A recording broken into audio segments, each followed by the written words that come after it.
Hello, good evening, and welcome back. So we're going to go over two speech topics tonight because, hey, when you see two shit stories and you go, well, you know, I don't think I can disappoint people enough with just one, so how's the fucking about we go for two? So let's start with the London North East Railway apologises and promises to deal with the conductor, and then latterly said they wouldn't, who wish passengers a cheery good afternoon, ladies and gentlemen, boys and girls, after a non-binary LGBT rail union rep said it didn't apply to them. Yeah, which to me just seems like they're trolling, but at this point, parody is reality. And also, Gavin Williamson saying that Holocaust deniers will never, never, never be protected under new freedom of speech laws designed to stamp out cancel culture at universities. And why is that? It's because, this freedom of speech law is only supposed to protect lawful speech. It's like, right, so you got a new law. Yeah, cool. What's it do? Oh, it's for freedom of speech. Oh, cool. So, what more speech is free? No. It's just the same as the law before. So, but it's a new law, yeah? What's it do? Nothing new. So then what does it really do? So, it makes us seem like we're doing something worthwhile without actually doing something worthwhile. You know, that's the best thing a government can do, is pretend to do something while doing nothing. So, credit where it's due.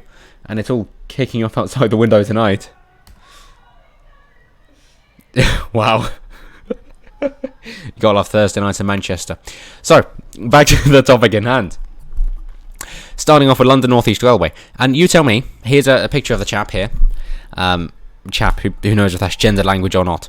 Lawrence, who claimed to be non-binary. And of course they had a friend with them who was also non-binary. And,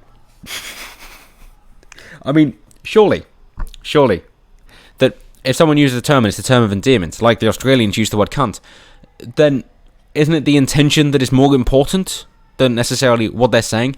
And this is where English differs from French, which is to say English is descriptive in that the use of the dictionary in English is descriptive instead of prescriptive, which is to say it simply gives you a definition which is accurate given how people are using the words. It doesn't actually prescribe how you are using them, it simply describes how you're using them.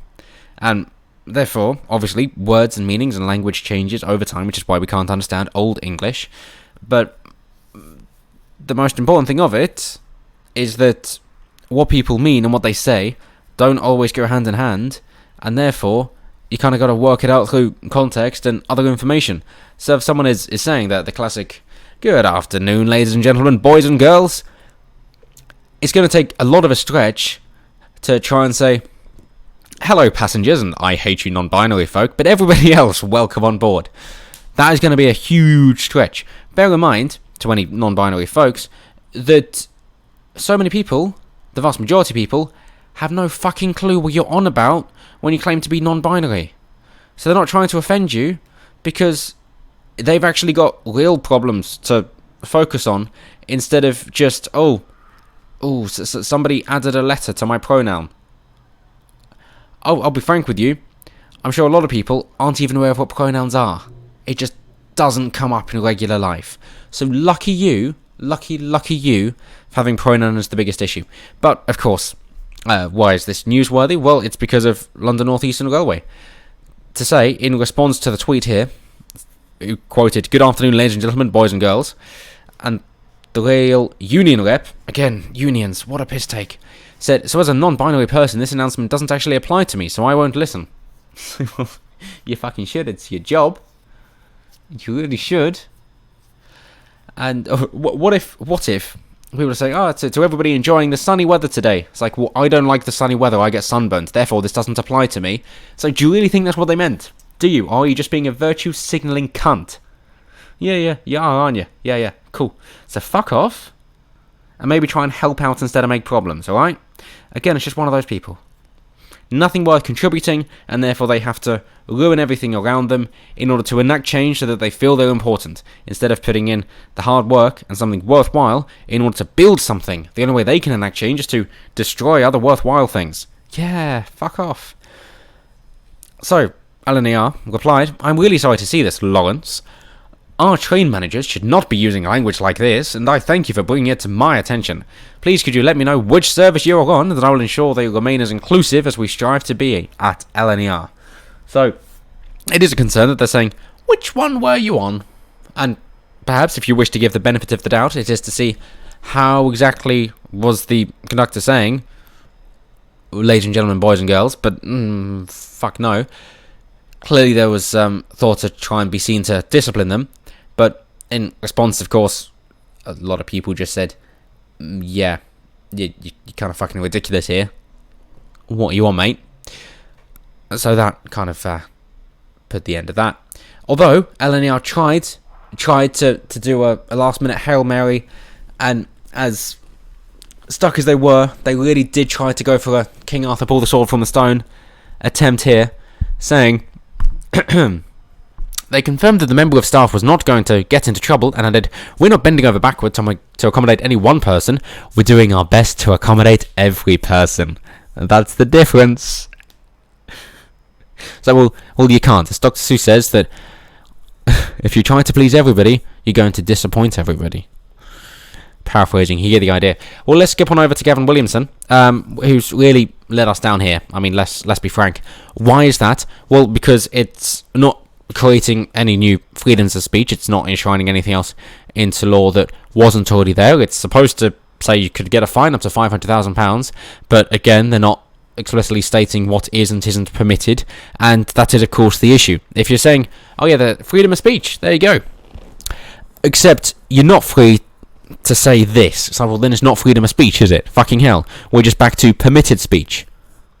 So, is it going to be easier if you say what we are allowed to say instead of what we're not allowed to say? Because it really does seem to be getting to that point. And when they say, no, we're definitely not Holocaust deniers. No, definitely not. I say, okay, right. Are we allowed to question the methods that we used? It's like, no, not allowed to use that.